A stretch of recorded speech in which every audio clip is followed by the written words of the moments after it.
talking with them and reintroducing them to our audience tonight. It will be exciting.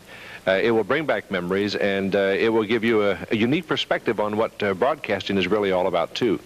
It'll be warm. At times, it may not be so warm as we remember those who are no longer among the living, those who have been a part of the Fly Radio and things of this nature, but are no longer here.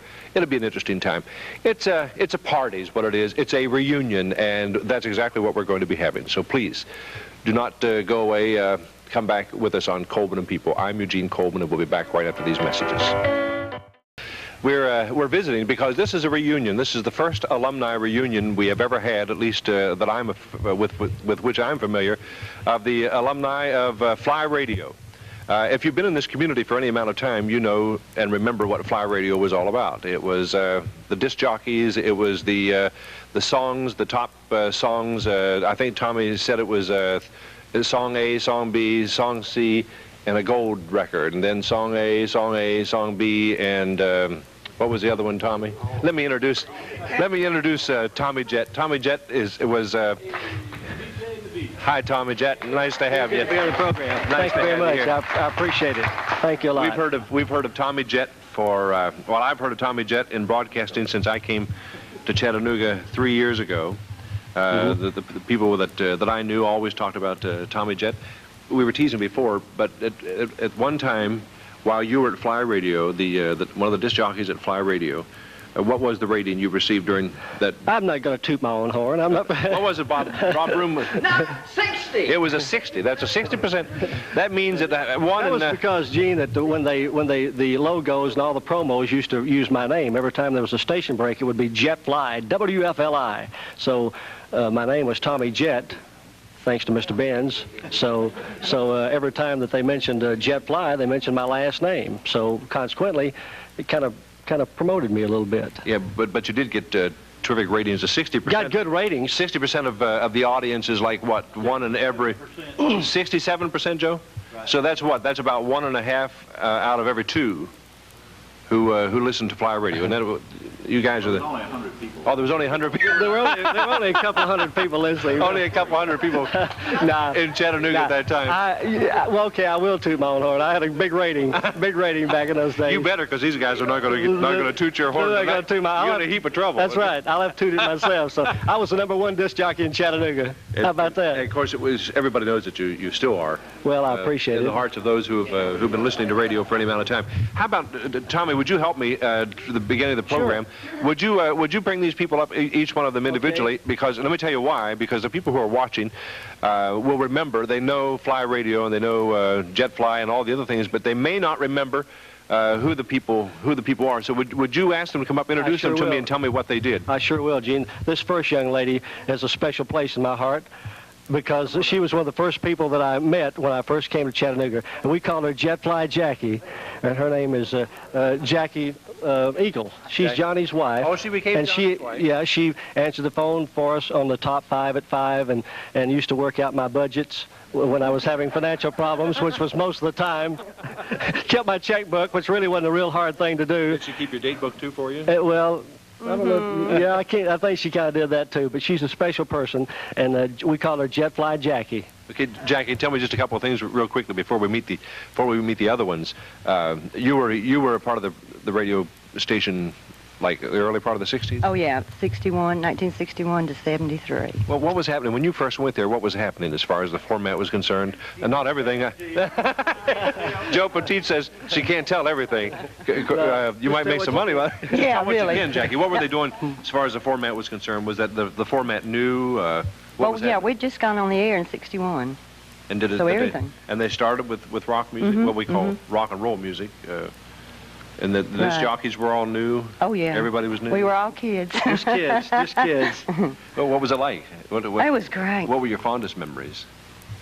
Oh, just working with the guys. How about consistent callers? Did you have consistent callers that you got to know? No, I don't remember that. Okay.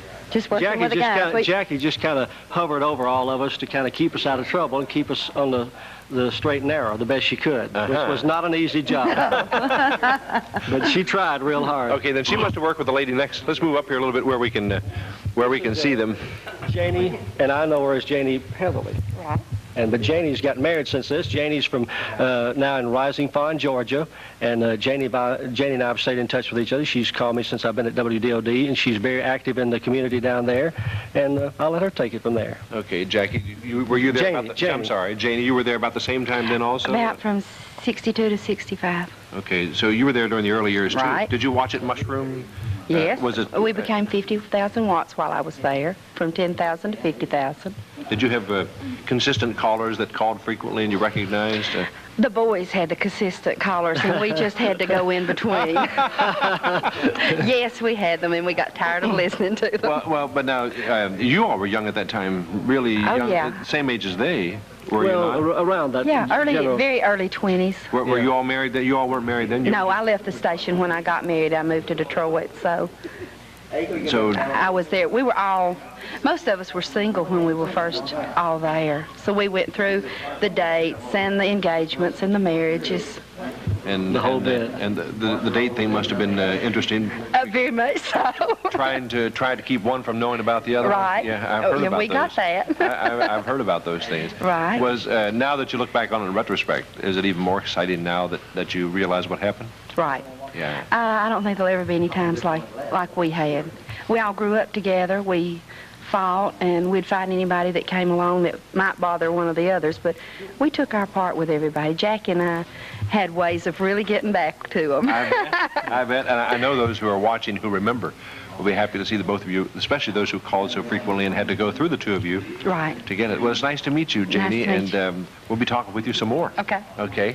Okay, Tommy, who next? Okay. We keep moving back. We need to move up here a little bit. The next person, he came to WFLI about 2 weeks after I did, and he's been there ever since. And he's the most stable of all the people.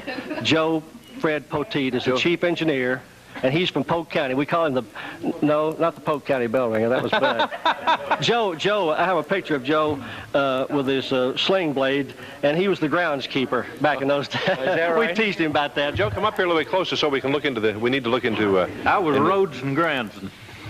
Roads and Groundsman. That was my title until, well, these fellows, they seen that it was to their advantage that I become management then. Chief engineer. But you've been chief engineer for how long now? 26 years. Well, now, of course, you were a young man then, too. Well, 6 years ago. No, I really was an old man. See, I was 33, and the rest of them were all 17. I had a rough time there, breaking into this young crowd. Well, now, how soon after the station started did you go there? I went there about 6 months after they went on there. They went on there, and I believe it was February 20th. I went there in August the 6th. But that was 61. So while you were there, they went from 10,000 watts per day to 50,000 watts.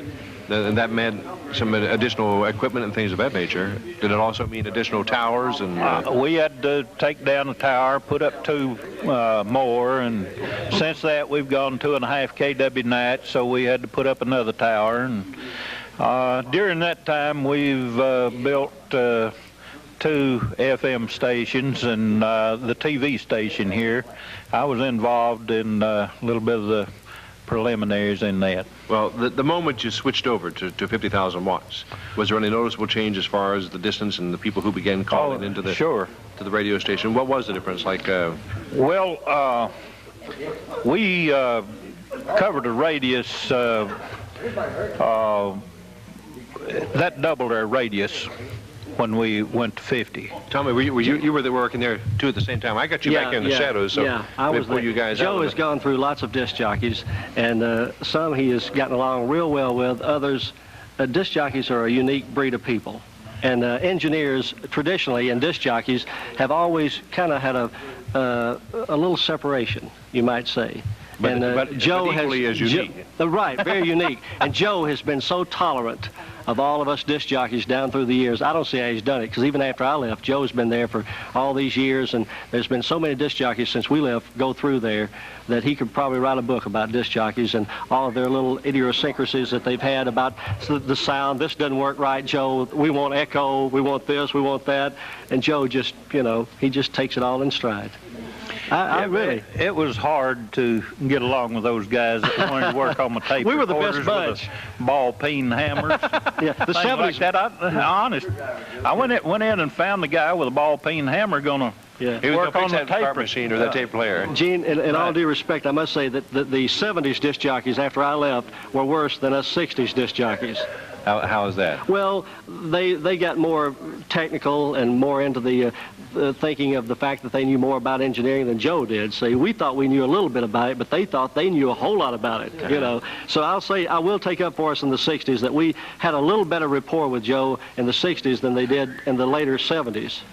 Okay. Well, Joe, I'll agree to that. He'll agree with that. But you could probably tell us some stories, and in a little while, when we take our next break and come back, I want to talk to you about some of those stories. He's got a whole bunch, I'm sure.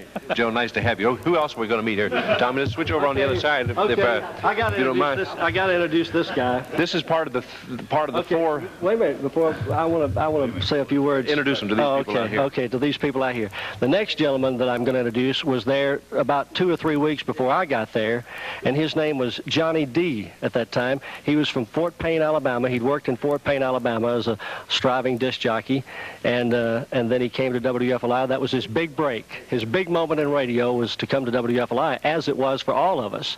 Later, he became program director and kind of hovered over all of us and put us in the right direction, he thought. But I could tell lots of stories about that. I won't go into all of them. He thought he had us on the right direction when really he didn't. But anyway, we've had a lot of ups and downs, and I've had a lot of ups and downs with him, mostly downs. No, but some ups, and I love him dearly. His name is Johnny Eagle. Johnny, nice to have you. He's the man. Well, nice to have you back. I don't know what more I could say for an opening like that. Huh? We'll try. I'm not going to do it, Tommy. I'm not going to introduce you. I thought I did a great job on that. You did. Yeah. But I know you was wanting it back. You're right.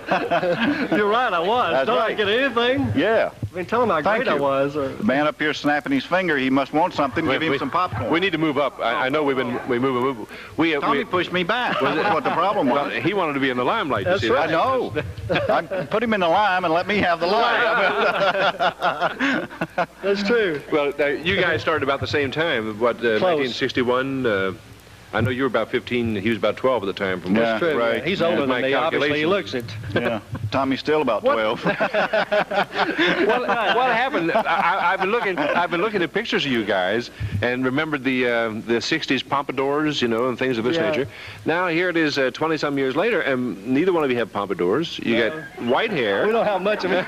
The only pompadour I got is right here. And mine's whiter than his. I wanted to ask you a question I've asked Tommy probably 2 or 3 different times. Johnny, did you have any idea at all during that time when you from the early 60s right straight through? Did you have any idea at that time in what you were involved? That you were setting precedents? In fact, I didn't have any idea what I was doing. He didn't know. He didn't know what he was doing. I mean, we were just having fun. I mean, it was just fun. I mean, But you had some order, you had some direction. oh well, yeah, we might have had a Things little of of that that, but nature. we probably didn't recognize it as that at the time. You know. But you look back on it, it's a whole lot different now when you look back on it than it was yeah. at that particular time. Sure. Because that's what You'll get your turn, Barney. because this is the area that everybody talks about. Oh yeah. The most popular music now and movies are the movies of the 60s, Right. the late 50s, the early 60s, right straight through to the 70s. So you all were part of a unique occurrence. While we maybe not have recognized it at the time. Oh no. No, you didn't. I mean, we were over here talking a little bit earlier, and I'd said that I heard Paul Harvey speak in Atlanta, and he said the best of times are now, because 20 years down the road, those will be referred to as the good old days. So they are the best of times. So. Yeah. Well, That's a little deep, but that's okay. It's all right to have that in the middle of a good show and a good reunion, a good alumni reunion. Because we understand this is the first time the whole group's ever got together as a group for a show. Yeah. Let me say this. I think, Johnny and I were discussing that. We didn't know then, rock and roll was only about 4 years old or 4 or 5 years old when we started this whole thing, Mr. Benz. And really, at the time, we didn't realize what we were doing. And now we're kind of reaping some of the benefits from it, really. Because at that time, we were, like Johnny said, we were just having a good time. But actually, we were setting a precedent, and Johnny came up with a lot of good ideas, and as program director, and we all did, and now radio stations today are doing the same thing. We did 20 years ago. But some of them will do them a little better than we did, Tommy. maybe. But we packed it out at the auditorium with fly spectaculars and, and things of that nature. And well, and then too, almost all of you all who were involved in fly radio during that time are still involved in broadcasting in some way. True. Just about, just about all of us. It set a precedent for your lives for too. our whole careers. Yeah. Which of the remaining guys now were on the air also? This gentleman right here. Okay, bring him up and introduce him. Don't run away. I want to get wait a minute. I got to introduce Ron. Okay, Ron. It's going to take a long time. No, it's not going to take too long. Do it to this camera. Okay, Ron and I, we went to school together in 1960 at Mid-South Announcing School. He's from Shelbyville, Tennessee, and we had so much fun, he and Dale Anthony and myself, and little did we know, he went to Tompkinsville, Kentucky. We had an opening at WFLI, and Dale and I suggested to Johnny that we get Ron Arnold, who at that time folks will remember as Ron Daly, on the air. And Ron is one of the best promotion people that I've ever known, and he still is. Ron Daly. Hi, Ron. Nice to have you. Good to see you. Just bring back some memories being with these guys. Really and truly, we've got a bunch of young guys in older bodies here, Gene, just having a good time, and it's a lot of fun bringing back a lot of these memories. And I was just thinking it'd be hard to put a ribbon around all the fun that this crowd has had at JetFly Radio, especially in the early years. Well, we're going to take a commercial break, and we're going to come back, and we're going to talk. We want to meet the rest of the group here in just a moment. But when we come back, I want to talk about some of the unique promotions you do, like why don't you tell me about the lion? I got to tell you that story. The missing lion. We'll hear that story from all the. We'll have you set the pace, and these guys contribute because I understand all of y'all were in it. Tommy, I guess, is the only one who didn't know at the time. Coleman and People is the program. We're having a reunion, alumni reunion with Fly Radio in its greatest days. We'll be back to meet more of the people and talk with them after these messages.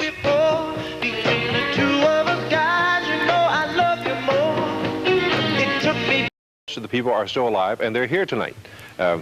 You might not be able to tell that by looking at them. Where did Bob Broom go? Anyhow, you might not be able to tell that looking at Bob Broom, but we are alive and well tonight. These are three of the disc jockey, the named disc jockeys that you may remember. Tommy Jet, as he said, was used every time there was a break with JetFly Radio. Ron. Daly. Daly at that time. Daly at that time. But this is a different one, so I'll forget this one. So it was Ron Daly, and then John the Eagle, who has never changed that name. To the radio people in this area, you have continued to be John the Eagle. Of course, we know that your alias is really Davis, isn't it? Tell me the story. I know you guys get involved in a lot of things. You did a lot of things. A lot of fun. Yeah. But tell us the classic one about. I understand that you all had a pet lion. Right, a lioness and a lioness. Yeah, a female. Oh, okay. Lioness. Yeah. A lioness. Yeah. I was just wondering how important Dale it was. Anthony, how we got that is one morning Dale Anthony was reading the news or ripping the news wire and happened to see a story that said that someone had a lioness for sale in Birmingham, Alabama. So he suggested to Mr. Benz, we need a mascot. And at that time, it seemed like a good idea. Well, we got to go back a little further, Tommy, because there was a competitor in town that had Tiger Radio. That's a time in life when all the gasoline companies were saying, put a Tiger in your tank. And they had tied in with Tiger Radio. So Mr. Benz, the owner of WFLI, put out the challenge to the DJs of come up with something to knock that Tiger Radio in the head. Just come out with something big. And then Dale hit on this idea of Leader, the JetFly Lion. And we had a slogan saying that the lion is king of the jungle and JetFly is king of the cats. Remember that? Yeah, I remember that. Yeah. And we called the lion, we named her Leader. Leader of the line. Yeah. So after we got her up here, we had a JetFly jalopy. It was a 55 Ford that all the disc jockeys had gotten out there and painted WFLI on it all over it. We were going to give it away to the person, to the student or kid who could guess the most times that WFLI was written on it. And so Ron was the promotion director at WFLI, and he would go out and take this jalopy with the partition in the back with a line in it out to the various high schools. So one day I was on the air Ron had taken the jalopy out. I knew he had, and he was going to call in and do a little promotion at Central High School when it was on Dodge Avenue. And so the hotline rang, and I picked it up, and Ron was in tears. He deserves an Academy Award for this performance. I thought he had hit a kid. He believed it, hook, line, and sinker. Hook, line, and sinker. I thought he had hit a kid. He said, oh, man, he said, something terrible's happened. He said, you won't believe. I said, what, Ron? What's happened? He said, you won't believe it. Mr. Ben's going to fire me. I know he will. I said, what has happened? I never got him to tell me. He said, the leader of the line has gotten out. I've gotten traffic backed up for 10 miles, you know. Downtown Chattanooga, Market Street, and every policeman in the world came down. This promotion had been planned. Stanley Hall was in on it. The late Bill Warren was in on it. And a couple of the other guys had a little bit of an inkling of what we were going to do, but we had no idea that it would mushroom the way it did. We wanted to say that we had lost the line and that he was out and create some attention with that, but we never thought about when we planned the promotion that all the police in the world would come down on motorcycles and that they might even throw us in jail behind cold bars if they figured out who put that promotion together. So we didn't tell anybody it was a promotion for a long time. The Lions supposedly escaped from the car.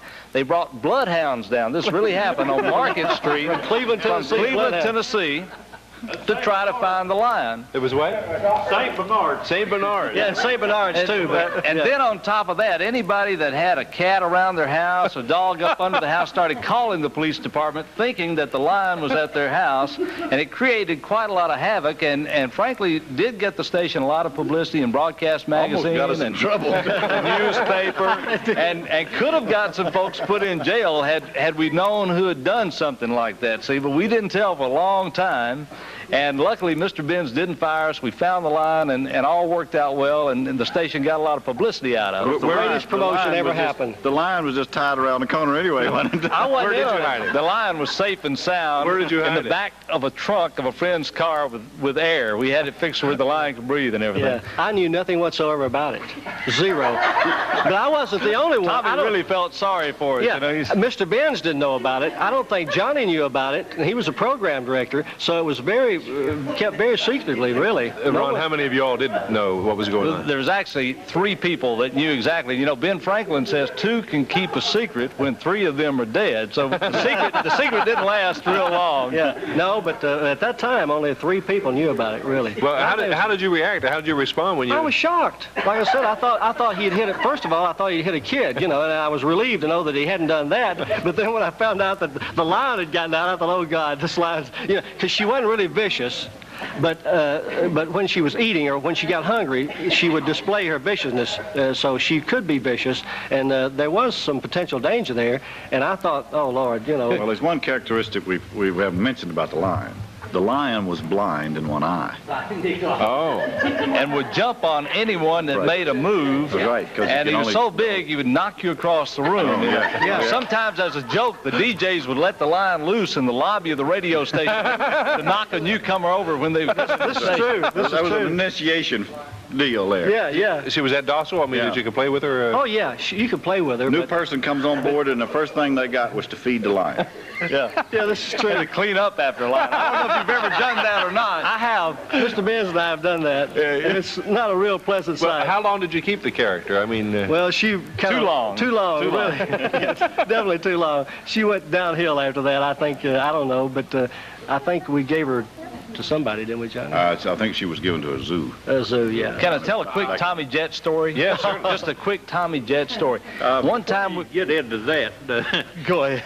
The Lion was given to the man that was operating Crystal Caverns at that time, and he didn't have her long till she died. But So the Lion... did go to a good home. yeah, and I'll never forgive you. I almost froze to death that night out Searching that for Lion I myself. remember that. Best I recall, I was a little bit nervous myself, thinking about those cold bars if the police... There were some publicity gimmicks that didn't work. Like what? Well, the one I'd like to tell about is one time we were lucky enough to sell a promotion up in Cleveland, Tennessee, at the Bear's Den Drive-In Restaurant. This was a brand new restaurant in Cleveland. It was a Bear's Den. Which one of any of these guys were they selling then? Well, No, Ron. Ray. Come on, you come up, Ray. Let's. Yeah. No, Ron sold the. Ron was in sales, so Okay. Ron sold it. But now this is Ray Anderson with us, I think. Ray was a. Cleveland Indian then. Yeah. What's a Cleveland Indian? Tommy, it's your time. So what happened? We sold a Christmas in July promotion, and I had to find someone to help Santa Claus out by playing Santa's helper in July. Well, I couldn't find anybody the right size, so I settled on Tommy Jett. You see his size. He was thinner then. Yeah. And it took me almost 2 days to talk him into playing Santa's helper at the Bears Den in Cleveland, Tennessee. But he did it and did a great job. Right, Tommy? You had fun. I told you that would be fun. Yeah, right? you did. I almost backed out, and we were already up there, and I said, no, Ron, I can't do this. And he said, yeah, man, you got to. It's already planned. You got to do it. And I was backing out right to the very moment that we did it, and I did go through with it. I got to tell this quickie about Ron. Okay. Ron sold. Don't say too much. Okay. Ron sold McCann shoes, a promotion on walking from Chattanooga city limits to Cleveland, Tennessee. And so he was going to start out. Back then, McCann sold them 2 for $5. So he was going to wear his McCann shoes, and what was going to happen, he was going to start out in the McCann shoes, and then when he got into his walking, I was going to meet him with a pair of tennis shoes, because you know how it is breaking in new shoes. See? So the night before, I had been out, you know, doing my thing, and I wasn't too thrilled about getting up at the time he was going to He got even with me for that Santa Claus promotion. So Ron was expecting me to be there shortly thereafter with his with the tennis shoes. I didn't show up until Ron was over halfway through his trip to Cleveland, and by the time I showed up, he was walking like As good as those new shoes were.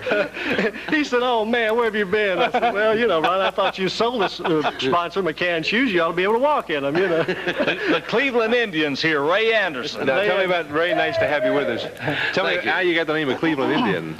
I don't know how that got tagged. He's from Cleveland, and he's an Indian. Oh, Yeah, okay. So that makes good sense. I think, I don't know who tagged me with that, but it took off and done pretty good, so we kind of stayed with it. And so when I was always the Cleveland Indian around the station. Did you do a stint on the air also? Oh, yes, sir. Yes, sir. Mm-hmm. And They used to have me out with the night train. yeah, right. Tommy and I used to do the night train, which was what now? Religiously, which was it was a really loose program. Had no format. We controlled the format. We tried to. When Mr. Benz wasn't listening or monitoring, we had a good time, and we had a good time anyway. But we got caught sometimes because he'd call and say, "I heard that." But it was sponsored by Budweiser. It was the Budweiser night train, and people would call in and get on the night train. They'd say they wanted on the caboose with, this is Teddy, I want on the caboose with Joyce, and or I want on the lover's car with so-and-so, you know. Barney to come up. Oh, yeah, Barney, come on up here. And Barney, I think I was just told, I didn't know it, but I started the night train. Barney sold the Come on Budweiser. up here, because we're getting back further and further and further, and they can't. This is Frank Dobbs. We affectionately call him Barney, and he's one of the old fly guys that started with WDXB. So he's a transfer from WDXB. oh, well, he couldn't stand the heat, so he had to get out of the kitchen and come to fly. That's right. Yeah. That's the whole truth. Isn't that right, Barney? And Barney, how do you get the name of Barney? well, okay, I can delicately tell that story. Really want this told? Yeah, well, they want this told now. Can you tell it softly? I can tell it delicately. Barney got the name. Yeah. Can you make it dramatically? No, Johnny, you tell. Is it going to take 2 weeks? All you got to say is Mayberry RFD, or what else was it called? Well, look, hey, Griffith Show. Hey, let's make it simple for you and for the audience. Look at the guy. He's a Barney. He looks like Barney. Is he as nervous as Barney? He don't spark as much. Oh, he doesn't spark? No, that's Barney? where he gets sparks. Barney was our house detective. You're right. He snitched on everybody. Yeah, he did. Yeah. Gene, let me say this. After 7 years in radio sales, you know you work by the book, what your ratings are. So they were going down, and Mr. Benz walked in, started FLI, and I got the book, and I says, well, let's make a change. So I called that grand old gentleman, Mr. William E. Benz Jr., and I says, would you consider an interview? He said, of course. So I got the job in 1964, and I stayed there till 1982. And the only one with non-breaking service, Joe Poteet, is the only one Has been there on longer this stage tonight that has been longer than I have. That's right. Heaven's sake. That's right. Yeah. I have some of them straight away, you know. Some of them came back. But Well, Joe and I hung in there. Well, did he Is have that any a- influence on you being in sales, going into sales later, or was it? Well, I don't. I guess what really. You're stuttering, Ray. You're stuttering. Well, what I was trying to think, I really went to WFLI for sales, as sales, and it was combination people at that time. If you couldn't sell and be a disc jockey, they didn't need you. And if you Or an engineer in a disc jockey. yeah, and I know, and if you were an engineer, you were nothing. I mean, like Joe, he was nothing. Now, I respect him with all my heart, but... We disagree with him. Yeah, right. But you had to be a disc jockey and a salesman and a production manager, you know, Mr. Everything. And Mr. Benz tried to get his money's worth. yeah, right. Well, yeah. He's a smart businessman. Well, hey, Mr. Dynamite, you know, Mr. B, Mr. Brochure, you know, that's Mr. Benz. He's everything, so he expects everybody else to be everything, I think, and that's the way it was. You were getting ready to tell me about. You were telling me about the Budweiser. You're the one that sold the Budweiser. I did. Oh yeah, I did the night train. I started the Budweiser, but yeah, Tommy started it. Frank sold it Okay, well, when did it start? What time? at midnight. Midnight to 1 o'clock. Right. But Ray would come out and help on it, and Billy Warren passed away, and Bud Bell just recently, and Bud Bell would also help on it. So, you know, we had lots of help on it. What made it so popular? Well, the reason it was so popular is, like Ray said, it was a non-formatted program. Back then, WFLI was formatted, very strictly formatted. This was an hour where we could the disc jockey could kind of let their hair down a little bit. We talked a little bit more. I had a thing where I would go by Rossville and pick up Joe and Betty Sue and put them in the lover's car, and I had a little thing that I would toot, which was the night train horn. And it just really caught on. I've still got several of the tapes with Ray on them, and Billy Warren and Bud Bell, and Joe used to help with it. Tooting his own horn. I'm still tooting my own horn, because, see, I still make a living. Let me say this, I still make a living. These guys are not in radio. I still make a living on the air, and I'm on the air at WDOD-FM from 7 to midnight. I get a little plug in. That's how I still pay my bills. These guys don't do that anymore, except Johnny. While we've got you up here, everybody that listened to FLI and in the first days in particular, heard that logo come up every half hour. Do that for us one time. Yeah. You were the expert And now on on it. we go. I don't know. Before you do it, let's take a commercial break. commercial break. We'll come Okay. right back. I'll clear my voice. Practice. That's great. Go ahead and practice. You got 30 seconds. Yeah. You Welcome back to Coleman and People. We're in the middle of a reunion, an alumni reunion. The first, in fact, the Fly Radio crew has ever had. You've met some of the, we've met everybody but who? Bob Broom? Where'd Bob Broom? Where did Bob Boom Boom go? Bob, you need to, Bob Boom, but you Bob need came to. dressed for the occasion. Yeah, Bob is dressed for the occasion, and he's having his own party. Tom, do that station break. Bob doesn't. Man of the cloth would say that. Bob doesn't need anybody. You're drinking coffee now. Yeah, and I'm leaking too. When did he come aboard? Bob was with us briefly for about 6 months, and Johnny fired him, and I can't figure out what happened to him after that. But that was about the whole stint of his. But later, Johnny saw the light and hired me back in 1982, didn't you, Johnny? It took a long time, didn't it? Sure did, and I appreciate it, Johnny. Was it 1982? Yeah, the real Harold Lloyd. 20 years later. It was 20 years. Yeah. Well, he probably didn't write on even before with that. Bob's the only guy that Johnny ever fired. Well, is that Johnny, right? You didn't tell me. Yeah. You're taller than me. Well, I can remember. Mr. Benz fired several people. I rehired He them. fired you how many times, Johnny? In reality, I mean, rather, Tommy. No, I'm Tommy. This is Johnny. This is Johnny, you're Tommy. How many times did you get fired, Tommy? Oh, you know, not every other day or two. I always got hired back. You Mr. should Benz. say on what day. Oh, how many times? Mr. Benz, back in those days when I first went to fly, I thought if I could just be here 6 months, because I was just out of school. Dale Anthony and I, we went to announcing school together. I thought if I could just be here 6 months, because everywhere I went trying to get a job, they said, how much experience do you have? I had no experience, so they were, you know, they took a chance on me to begin with, and I thought if I could just get 6 months here, then I can go someplace else. So that's so I didn't mind getting fired and rehired or whatever. You know, that just. Then later, Tommy found out that experience is overrated. Usually by old men who nod wisely and speak stupidly. Right? From Augmendino. This is very true. Experience devours years. In order to get experience, you have to spend a lot of years, which obviously I have a lot of years. Tommy, so, all of us owe a debt of gratitude to Mr. Billy We Benz, sure do. who's here tonight. Yes. And he gave us a break when all of us young DJs were out there looking for a break, and a break in a big city like Chattanooga was a big time, especially at WFLI. Yeah. And Ron also was in school with us at Mid-South Announcing School.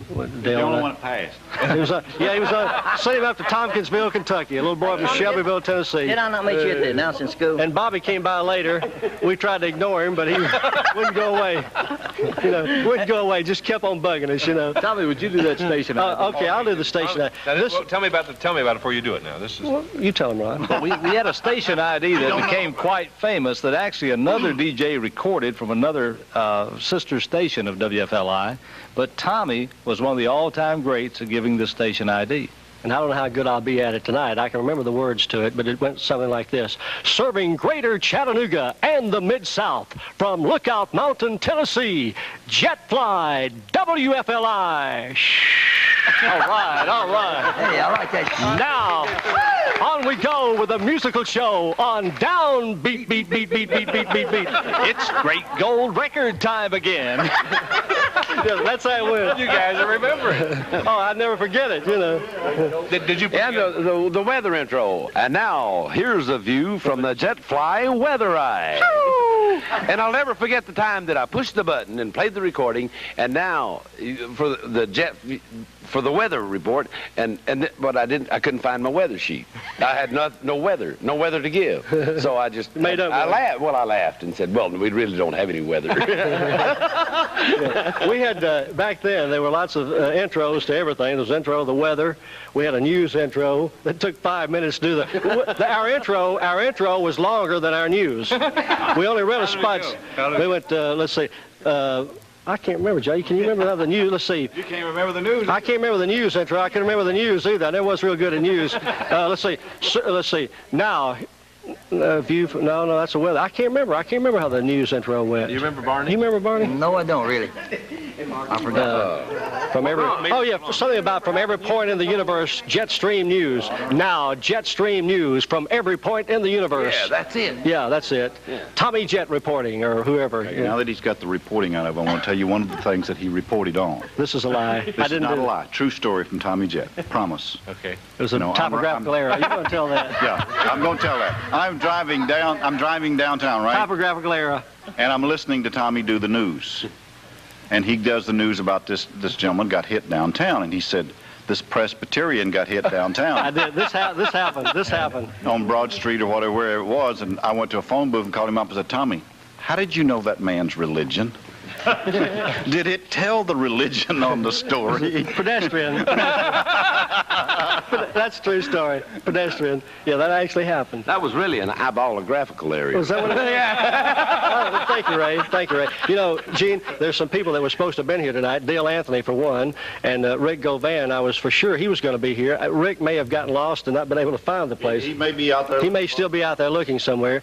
But and Stanley Hall. And Stanley Hall Jr. We hung the nickname on him, Sinful Stan, the good time man, have a good time every chance he can. I wish he could have been. And if Dale is watching, I want him to know that he's my boss now, because I work at WDO. He's on my list, number one, for not being here. He has no excuse for not being here, and we would love to have had him. We missed him, and Mike King. I can excuse Mike, because Mike has to get up about 4 o'clock in the morning, so to do news at WDOD. But Dr. Dale has no excuse for not being here. He should be here. When Mike was partnering, it never bothered him. No, when he was partying, it never bothered him. You're right. Back in those days, he could do it. He's gotten older, though, but Dale Anthony is still in the market. He's manager of WDOD, AM and FM. Mike King is a news person at WDOD. And Rick Govan works for Provident Life Insurance Company, is vice president for Provident Life Insurance Company. So there's still a few of us around. Stanley Hall's in Augusta, Georgia, with an advertising agency. Right, yeah. And Dr. Dale used to get some of the strangest calls in the morning. I would be reading the news, and he would be playing records up till about 10 o'clock in the morning, something like that. And Dr. Dale gets some of the craziest phone calls, and he'd say, "Get that recorder out, Ron. Let's record this one. Let's record this one." Here I am trying to do a straight newscast. Get that recorder out. I don't want to record this caller. Radio was crazy then. It was really crazy. A lot of fun. We got a call, a bomb threat. I lived at WFLI, so did Ron. Matter of fact, I moved in when Ron moved out. Well, and the rent was at the right price. The rent was real cheap. The rent was real cheap. I want to know if you moved out when he moved in, before or after the bomb. Sugar Shack. And Dale was on the air, and so we got a bomb threat. So if you play Sugar Shack, we've got a bomb that we're going to blow up the place. So Dale played Sugar Shack, and they evacuated the building. And I was left in. They forgot that I was in there, and so I got up and stuck with Jackie. Let me add a little bit to this. He played the record because some person accused him of having a code that when this record was played, it meant something to somebody special to the other person. Right. Yeah. So what happened was, Dale didn't tell me he'd got the bomb threat call. I came on after Dale. This guy called me back thinking I'm Dale Anthony. He says, "I warned you once. I'm going to blow you up now." And so I called the police and the sheriff's department. They headed out there. Tommy didn't know he got stranded in the building. It was crazy. Yeah, it was. And I stuck my head out the door, and they said there's a bomb threat. And I thought they were kidding me, because they did that quite frequently. And sure enough, there was photographers and... You, Tommy? Yeah. Yeah, they kidded. And so sure enough, there was a bomb threat, and they had forgotten that I was in there. The building had been evacuated. I was the only one in there. So if there'd been a bomb threat, poop. We're going to hear some more about these exciting stories about WFLI after we take this commercial break.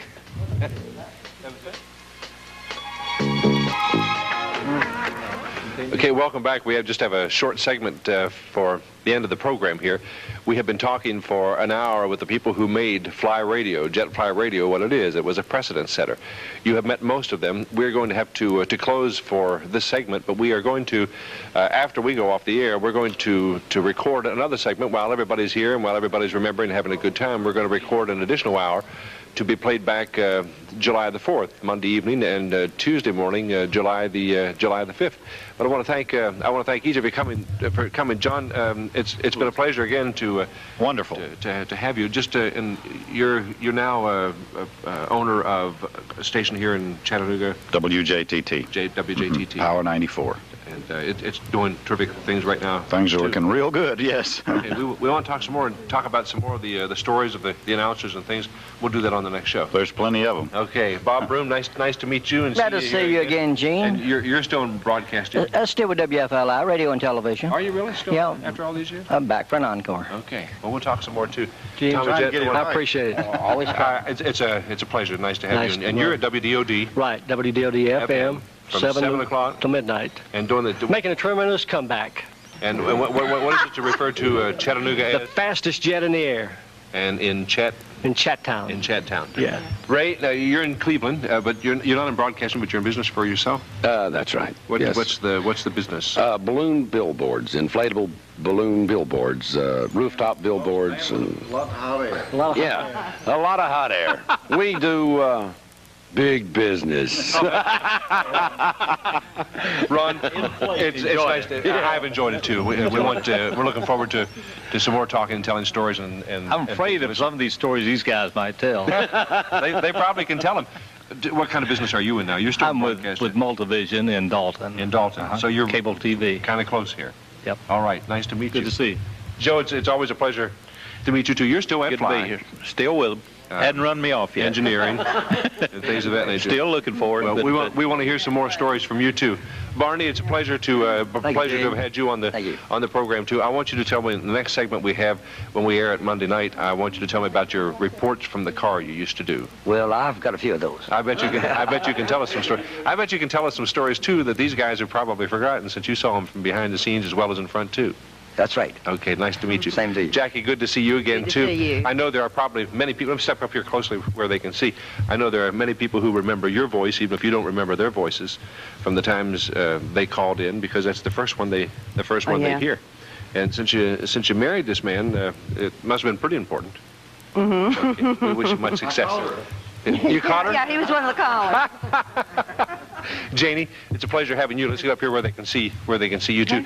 You're where now? You're in Rising Fawn? Yeah, I'm a registered nurse with Blood Assurance in Chattanooga. Okay, and you're married and your children all grown? And Just about, from 15 to 21. Any of them go into broadcasting? No, I got 3 in college, though.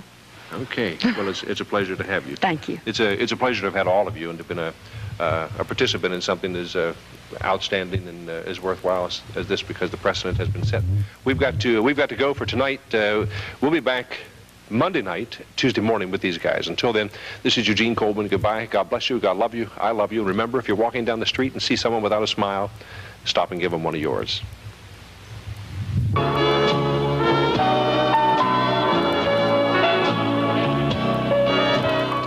Welcome to Coleman and People. We are in a second of a 2-part series where we are revisiting. We are going back in time to about 1960, 1961, and coming back up from that time.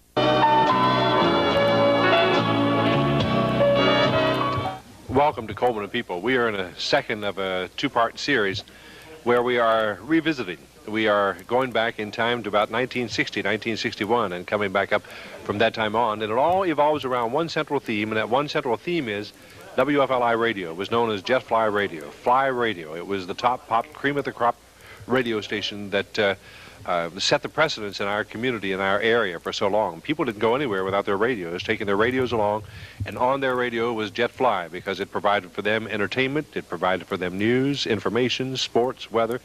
And it was setting precedents because at that particular time, rock and roll was just about 2 or 3 years old. And through the hands and the media of Fly Radio, it set precedents that are still being used to this very day in some of the main rock stations around the country.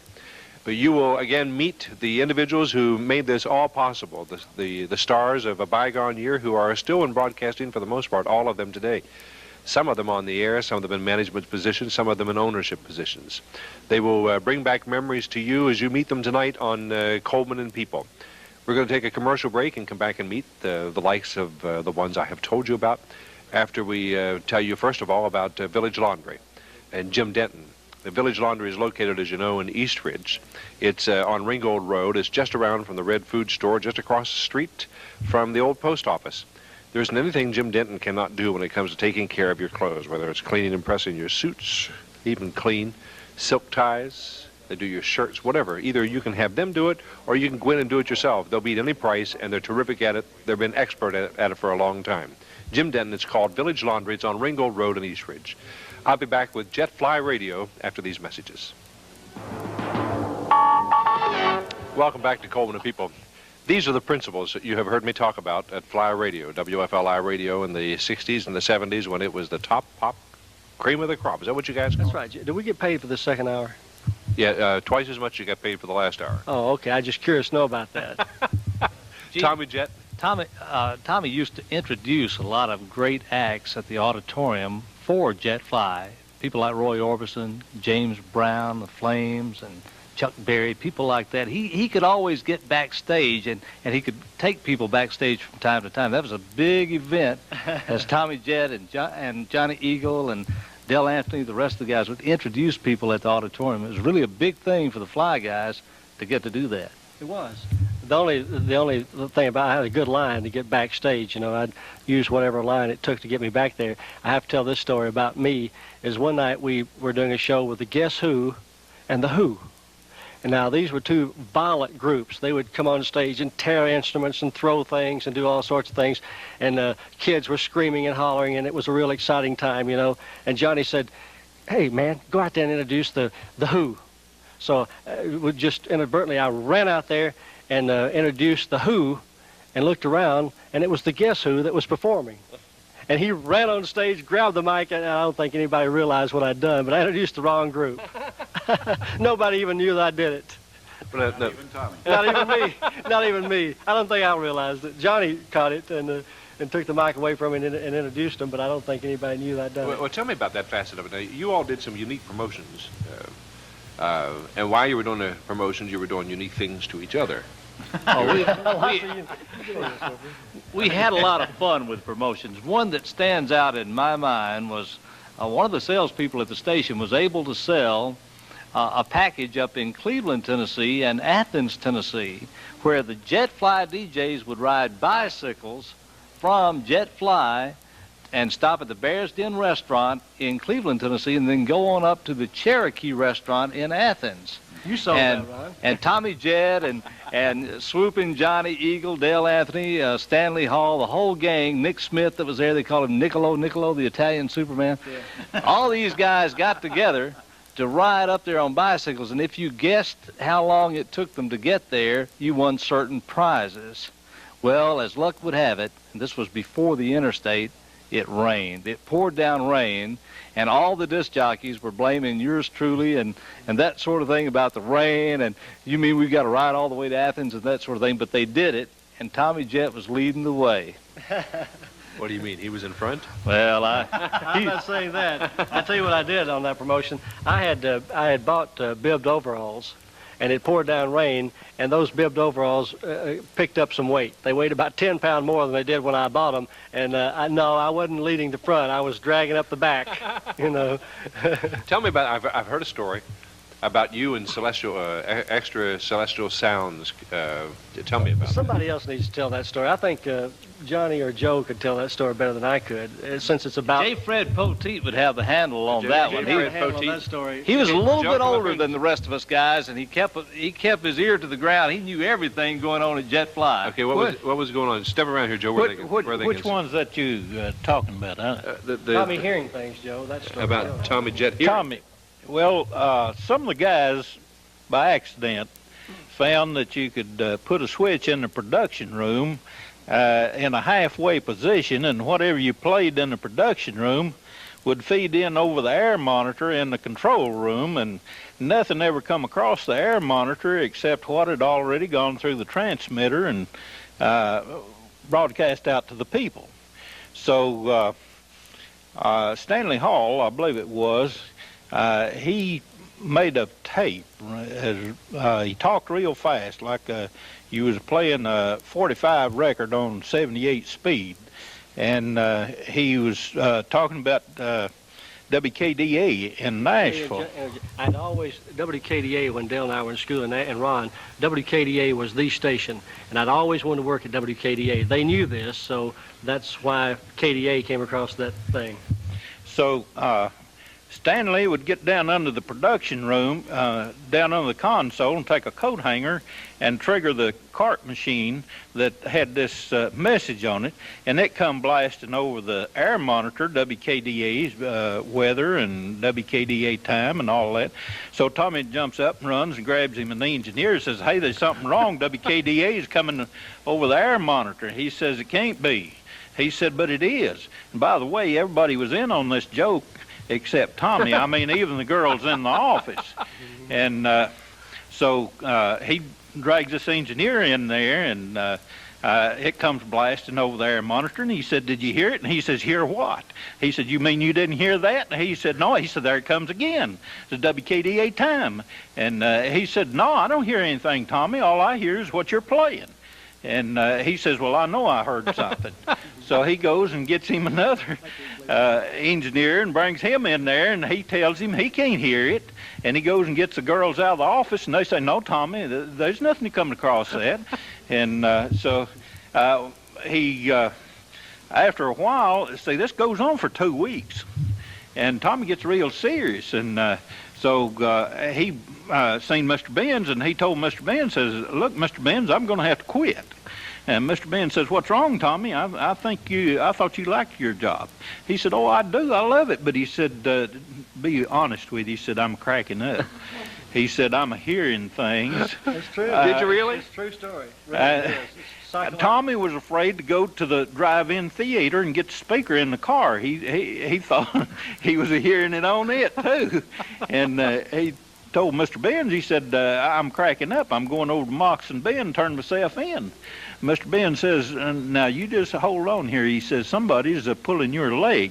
He said, "I'll find out who it is. I'll fire him."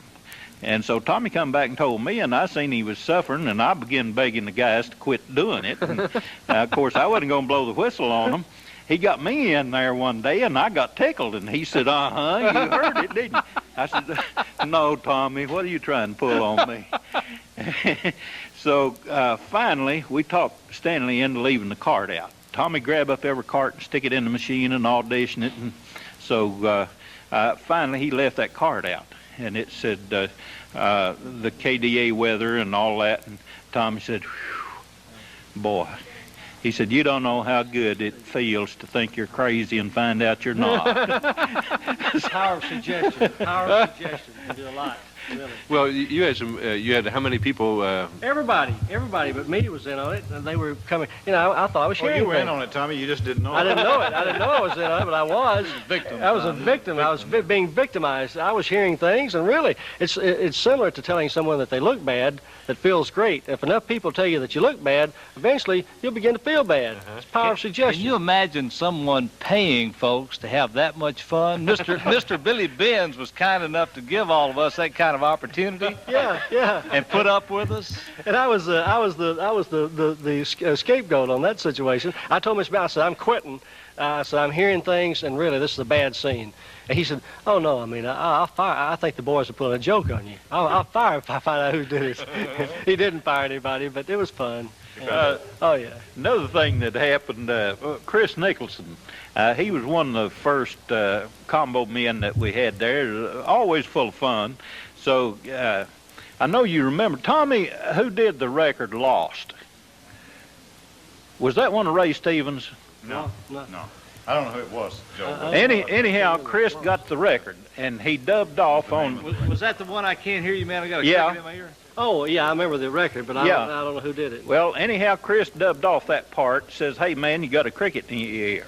He said, huh? He says, you got a cricket in your ear. He said, man, I can't hear you. I got a cricket in my ear. Yeah. Well, we all had name promos then that we put on the air about every 30 minutes. Tommy, he liked to play his about every 15. If they wasn't watching him, he'd slip it in. So he comes in and he drags his chair up and he reaches up and gets his name promo to let them know that the great Tommy Jett's here on the air. He's broadcasting to the whole world. And he sticks that in there. And what the promo it was supposed to say was, this is Tommy Jett, WFLI. Now on we go with more... Musical show. With a musical show with more music on down beat, beat, beat, beat. And so that's what he thought was going to come out. And when he hit the button, it says, hey, man, you got a cricket in your ear. He said, huh? He said, you got a cricket in your ear? And he said, man, I can't hear you. I got a cricket in my ear. So Tommy, he could just imagine everybody knew he goofed, and he grabs that cart out and reaches up and gets everybody else's name promo and goes and erases everybody. So that put an end to her name promo. That took care of that. I did have revenge. I did have a little revenge in my heart, so I got back at everybody. I erased everybody's name promo, so nobody had. And my name was promoted all the time anyway because the station breaks, JetFly, WFLI. You all evidently had a terrific time teasing each other, but it must have come from camaraderie as well as having a good time. Well, we had some great announcers there that became legends at the same time, like Dale Anthony, who's still around in the Chattanooga market at WDOD, and Mike King, still one of the greatest newsmen in the country. He's still around. Couldn't be here with us. Wanted to be a newsman, by the way. Oh, is that right? Wanted to be a disc jockey. Mm-hmm. Wanted to be a disc jockey. Mike came in. He and another disc jockey auditioned, and Johnny and Dale and I were in the production room. Mike had a wool suit on, 100% wool suit on, a little country boy from Jamestown, Tennessee. And Johnny listened to the two tapes, called me and Dale in the production room and said, what do you think? We said, well, you know, we weren't too concerned about who he hired, really, so we just kind of just at random picked out Mike, and Johnny agreed, and that's how Mike King got hired. Remember Johnny Midnight? Yeah, sure do. John Stevens. One of the first all-time great JetFly DJs on at night in the Chattanooga market. Yeah. And then do you remember when the Cleveland Indian, Ray Anderson, came to JetFly and started doing the Cleveland Hour? Yeah. He's here for this show. Yeah. Where is he? And there he is, right over there. Here's a Cleveland. Ray Anderson, he did an hour the Cleveland Indian. He did an hour for the Cleveland area? He started out doing one for the Cleveland area every Saturday morning where he'd feature Cleveland sponsors and then talk about local things and play rock and roll music at the same time. And he had his own way of turning on an audience. Oh, he did. How did you do that?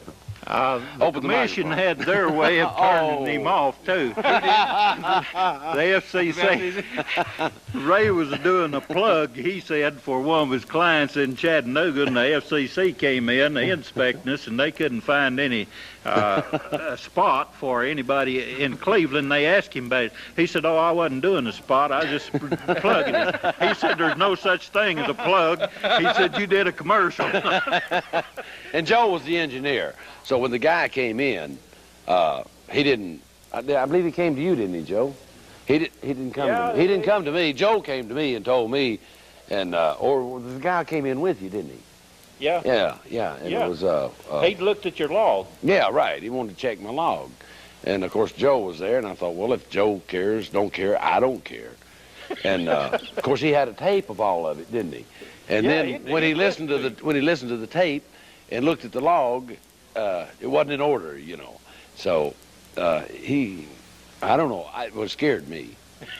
And I thought, well, I mean, for a couple of weeks I thought something bad might happen. But what did they ever do about that, Joe? Well, they didn't do anything. I think those boys, they treated us real nice. Yeah, right. I think it was. They scared everybody up, but they really treated us nice. I want to say one thing for them.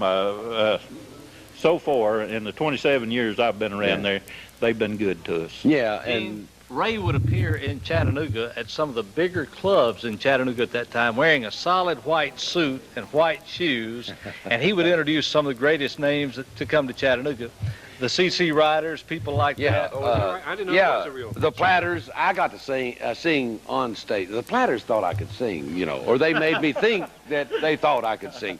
So I got to perform and sing on stage with the Platters and with Bo Diddley and what's the fruity guy's name?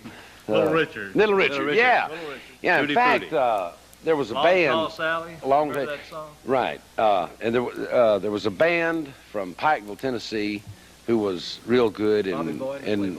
Yeah, Bobby Boyd and the Playboys. And he called, I was just getting back from Jamaica. That's Ocho Rios. Johnny Eagle remembers that. I just gotten back from Ocho Rios, Jamaica, and Bobby met me at the airport when I got off the plane, and he said, "We got to go to Miami, buy me a ticket." And I said, "Well, I'll go with you." Little Richard wanted him to come down and perform with him in Miami, but that was some kind of loop trip. Nothing ever came of it, and I was out several plane tickets and some promotion time that I could have been selling radio and promoting Ron Arnold and Johnny Eagle and Johnny Eagle. Tell them about swooping Johnny Eagle, right? the swoop. This was Barney was a salesman, but he was also one of our news. Okay, we want to. Yeah, let's take a break first. Let's take a break, and then we'll come back after the commercial break, and Barney Sparks can tell us about about you and Swoopin' Johnny. Coleman and people. We'll be back in just a moment or two, so stay where you are.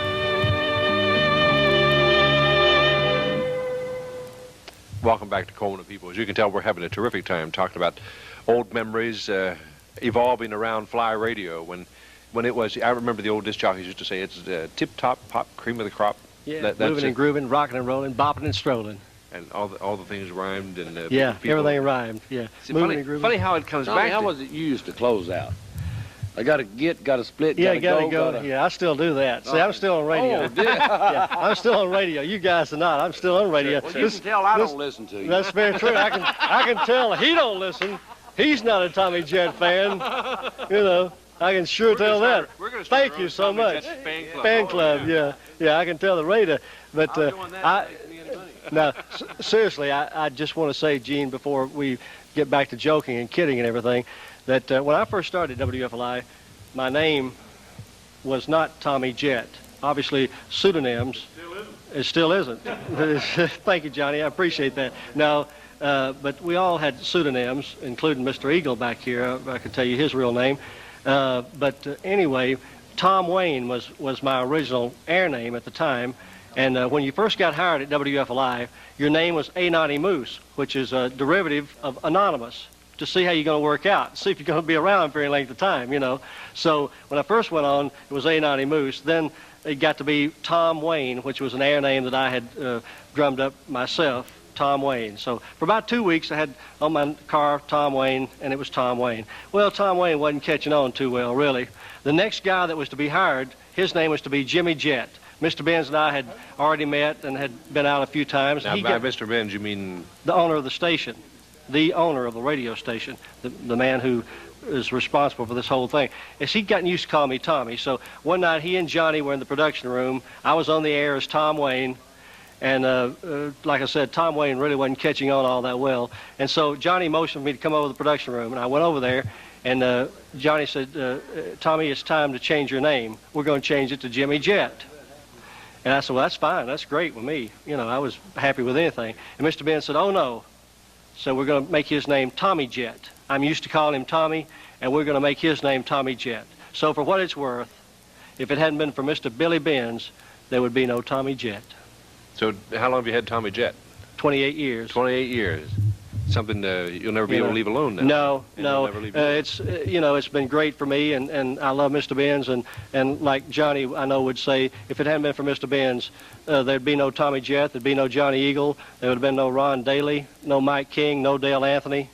So, we just want to pay a great deal of respect and appreciation to Mr. Benz for all he's done for all of us, because he laid the groundwork for all of our careers, and I love him. God bless him. Well, he was a great teacher, but he was kind of a practical joker, too. He had a sense of humor, too, did he not? Oh, he had a great sense of humor, but I just want to get serious just for a moment to tell that. Now we can go back to kidding. That probably played a big part in Tommy getting a new paint job on his car, because every time you go downtown, they'd see this Tom Wayne on the side of it, and for some reason the police liked to lock him up. So he got a new paint job. The car no longer said Tom Wayne on it. It had letters that high, they went all the way from the window to the rocker molding. I couldn't afford a public relations director, so I was my own, So I wore dark glasses when dark glasses weren't popular, and stumbled around in the dark in nightclubs, and rings on every finger, which I still do. You still do this? Still do this. And anything to draw attention to me, because that's how I make a living. Uh-huh.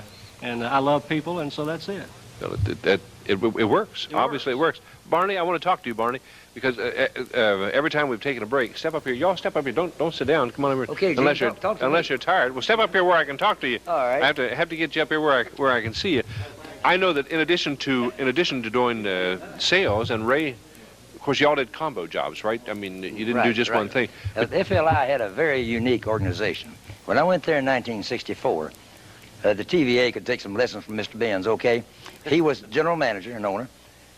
Johnny Eagle was station manager, program director, sales manager.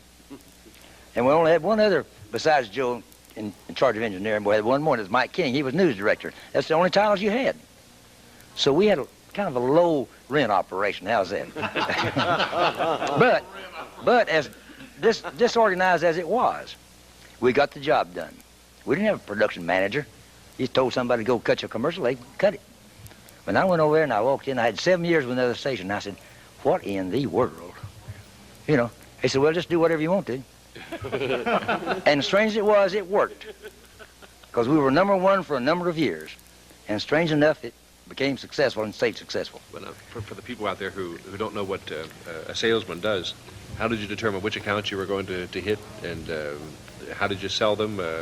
Were ratings a big thing then? Was that a good part of it? Well, most people just asked for them. Barney usually stole them. Is that right, Barney? Did you really steal the account? Well, a lot of Chattanooga clients, they didn't believe in ratings. They just bought the personality. I could sell Tommy Jett and guys like that on their own.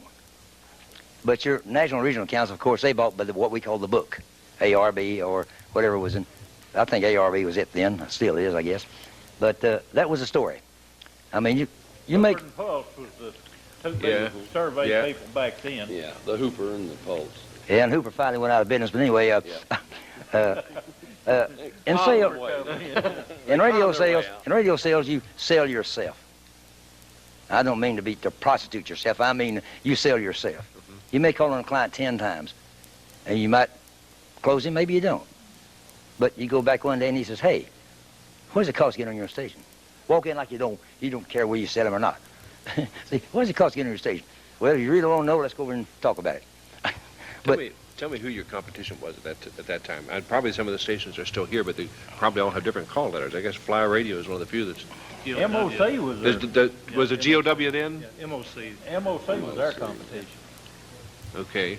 Yeah, that was our main competitor. Well, what stations were there in the market, like the 60s? Can you remember which Well, stations were in the market? It depends upon how you want to break them down, good music or whatever. Well, how many stations overall? I mean, them are 7 or 8. there were no FM stations then, were there? One.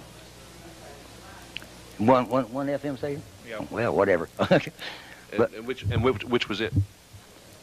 Y'all remember which one? The LOM at that time, LOM, Lookout Mountain. And what is it now? That KZ 106 now. Okay. So when you went in, did you have to sell against the other radio stations, or what did you Well, do? yes, and another tip, too. You never use their call letters. You know, you don't say, well, we've got more listeners than Station X. Never use their call letters. Pretend that you don't know they're even on the air. I remember a classic line that Dale Anthony used right after a rating book when we had I don't know if we had beaten or come real close to WDEF radio, which is Luther. And Dale Anthony, that morning as I was driving to work, crossing Market Street Bridge, he says, we're not afraid of stations A, B, C, or DEF. You know, gee, a lot of folks associate the twist with Chubby Checker. At WFLI, we always associated it with Swooping Johnny Eagle because he brought the twist to Chattanooga along with Chubby Checker. He had his own rendition of it, and I just hope since he's here, he'll show folks how he did it back then. Okay, John, we got to talk to you about this. John, at least come and tell us about it. Come and talk to us about it, John. Tommy will do the demonstration. John, come over. Tommy will do the demonstration. Tommy will be the proxy. Tommy, okay, now tell me about it first, and then Johnny, tell me about it, and then Tommy.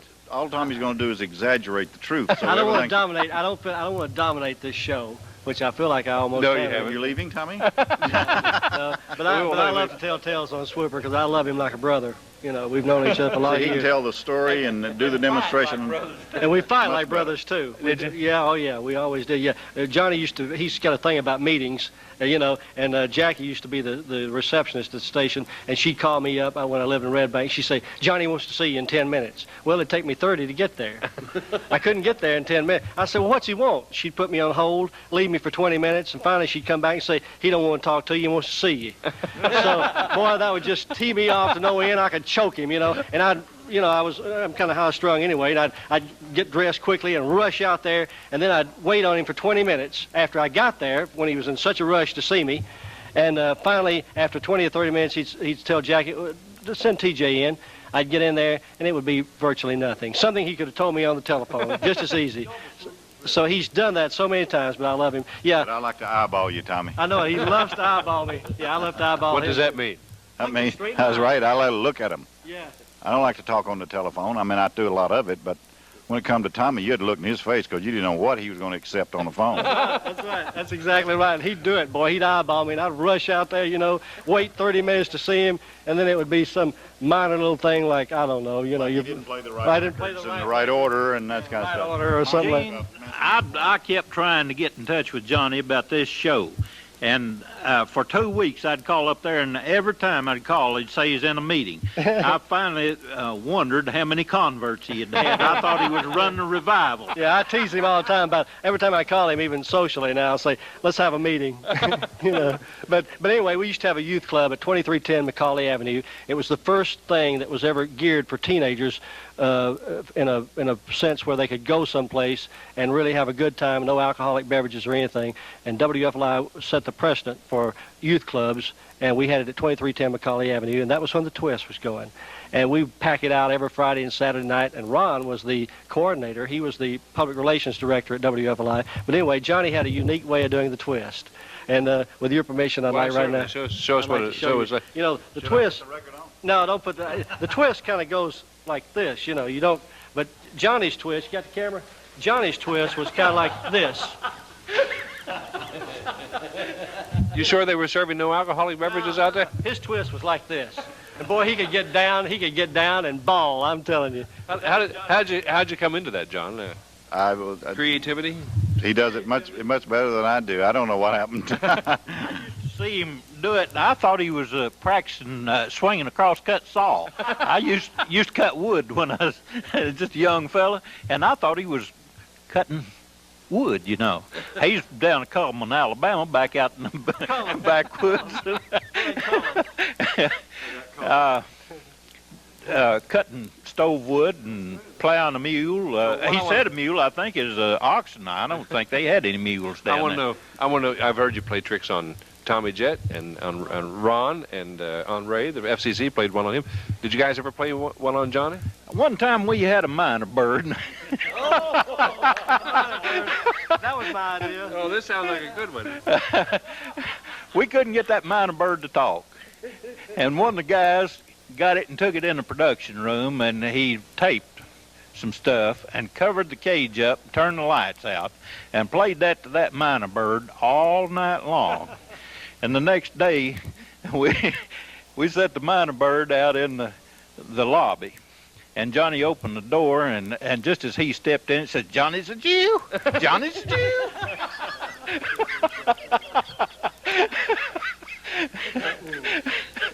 Just shortly after that, Johnny said, "You like that bird?" And I said, "Well, the bird's all right." And he said, "Would you take it home with you?" So I took it home and kept it till I was sick of it, and I had to take it back. And then what happened to it after that? I'm not sure. Do you remember, Joe? No, I never did. No, I think Johnny choked it. I never did ask. I was so glad to see it gone until I never asked what happened to it. But you know, that bird, it got real intelligent. We'd set it out on the front, and it learned how to drive a car. It goes. Pick up anything it heard. Oh yeah.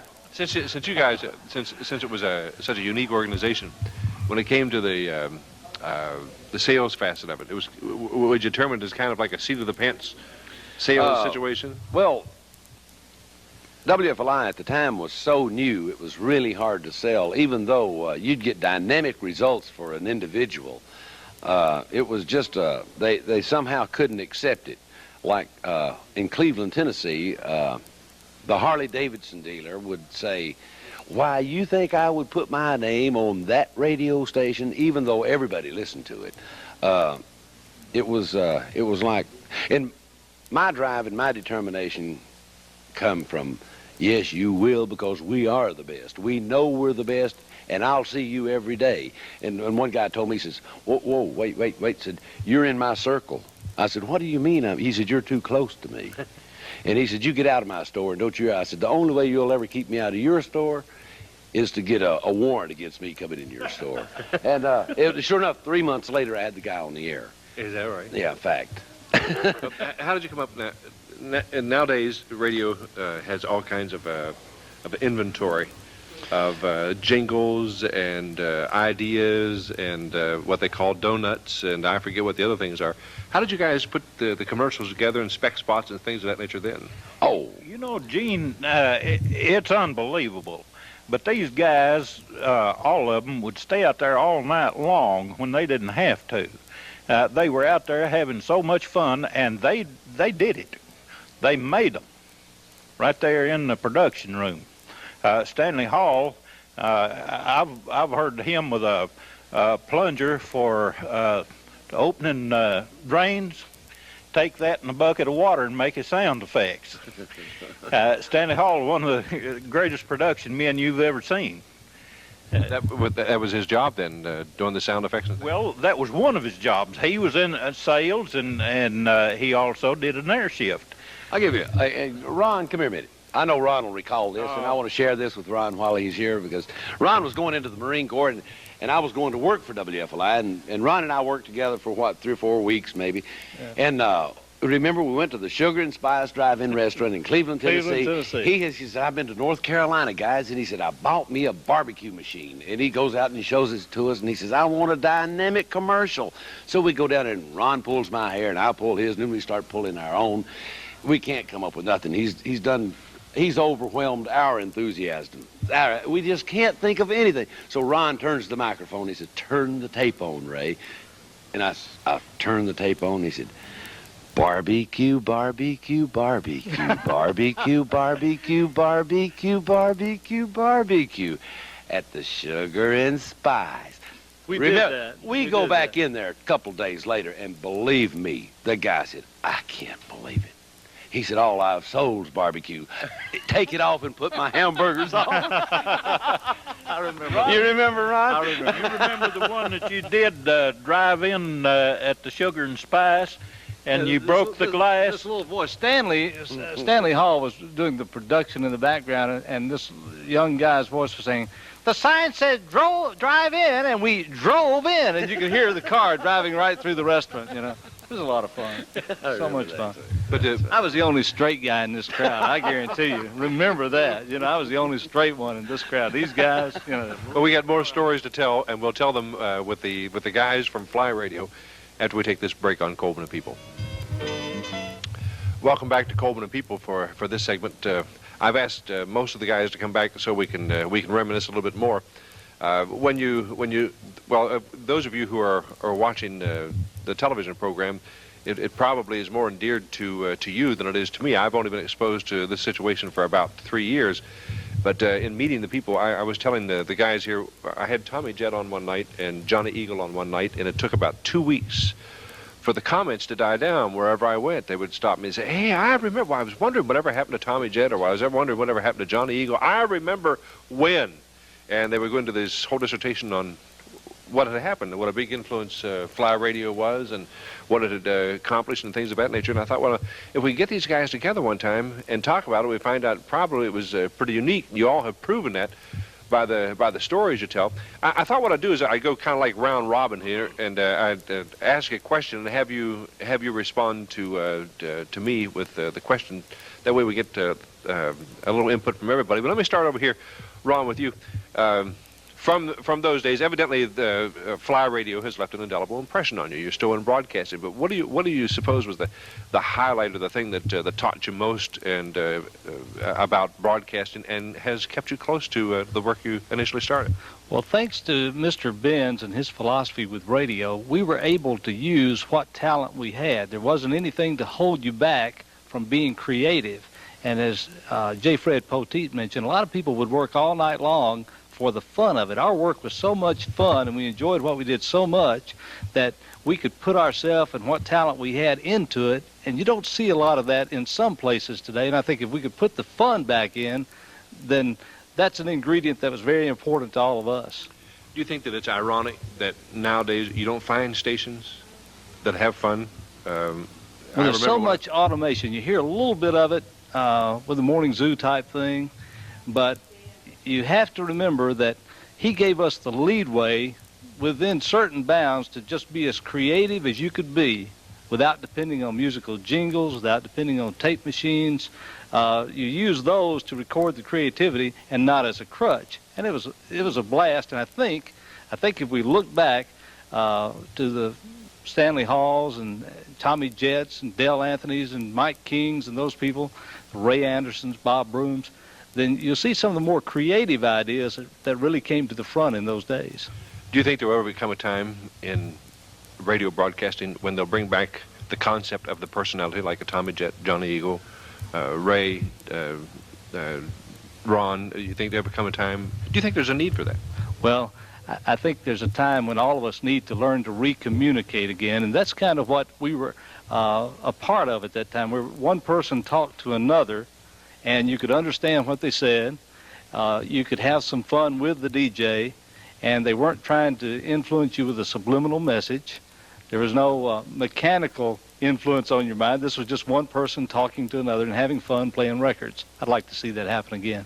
Yeah, of course, Luther Massengill is probably one of the highlights of that as far as being a personality. Whether one appreciates or does not appreciate what he does, you have to appreciate the fact that he's still a personality. Well, the reason he's got the ratings is he is a personality. Luther was just as popular then as he is now, maybe even more so if you could imagine that.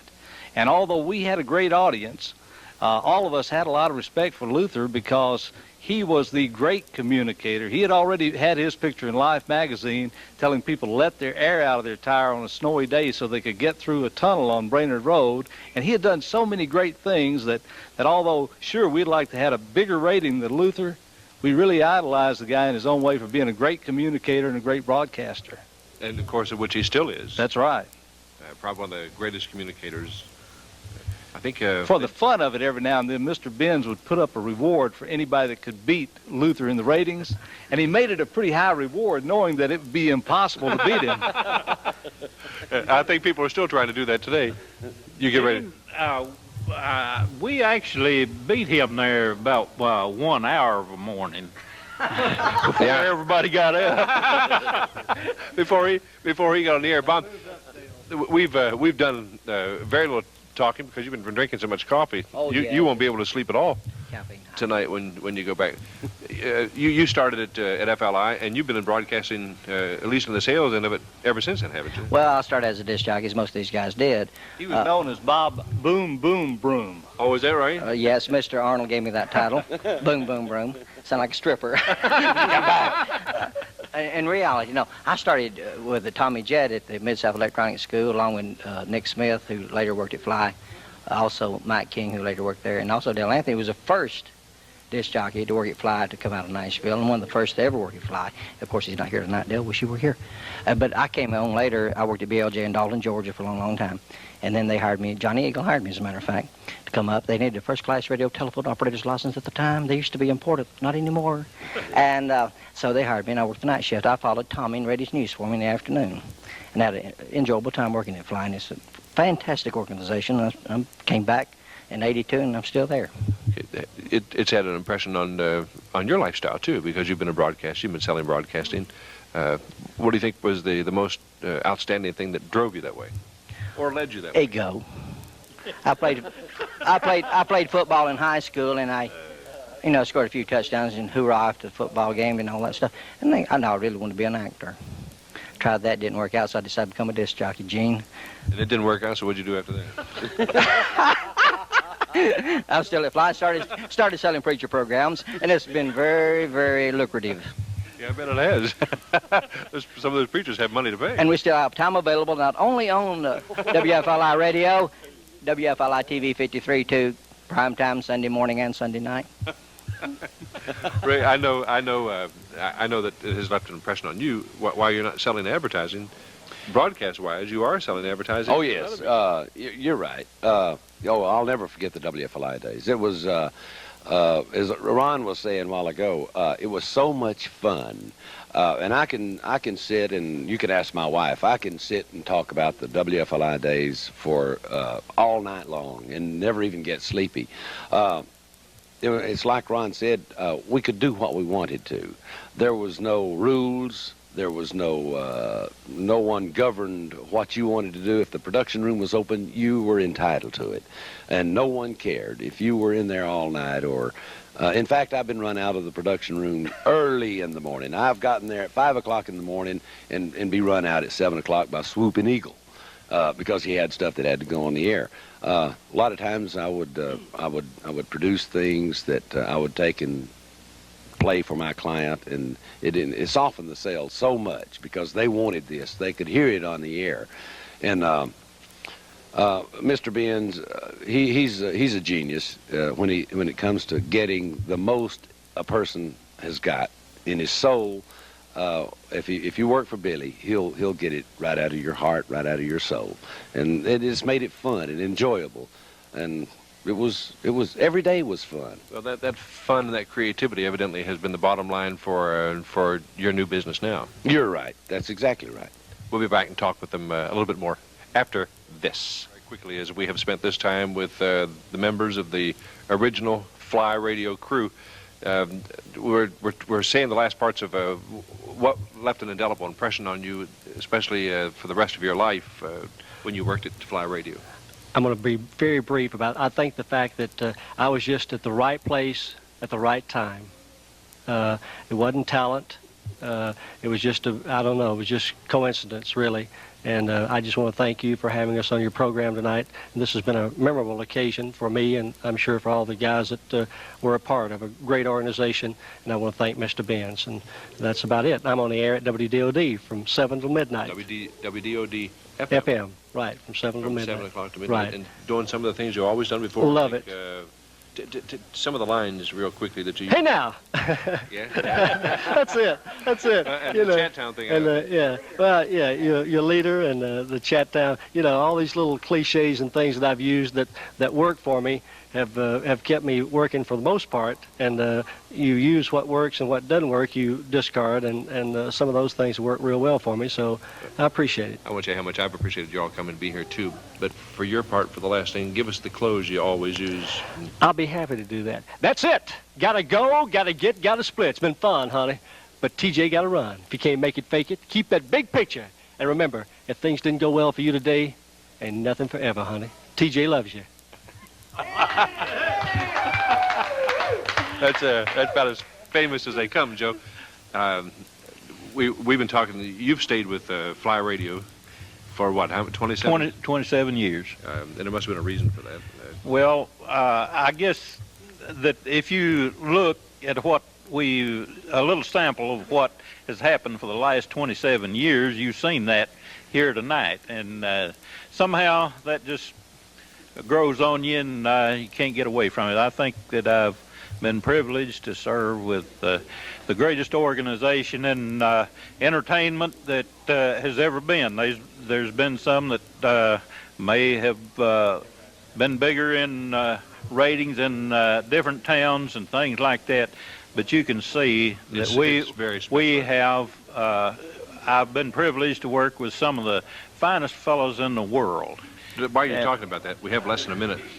Would you share with us those who started and who are no longer here? Could we remember Gene, them? I'd like to remember 3 of the fellows. As far as I know, only 3 in our organization that was ever in the organization has passed away. Bud Bell, better known as the Polk County Bell Ringer, passed away in 1980. One of the dearest friends I ever had. And then we had Glenn Segrist, who passed away some 3 months ago. I'm sorry, I didn't know that he'd passed away till I got trying to get in touch with him for this show. And then just yesterday, we laid Billy Warren's remains to rest. And so I'd like for us to observe a moment of silence in remembrance of these fellows. They're just as great as the rest. Well, thank you, Joe, and thank you for all participating and being a part of the show. I hope it's brought back memories, and I hope as the memories have come back that it's brought back warm feelings of yesteryear. That's going to do it for us today. My time is gone. I thank you for yours. Until the next time, this is Eugene Coleman. Goodbye. God bless you. God love you. I love you. And remember, if you're walking down the street sometime today or any time of any day and see someone without a smile, stop and give them one of yours.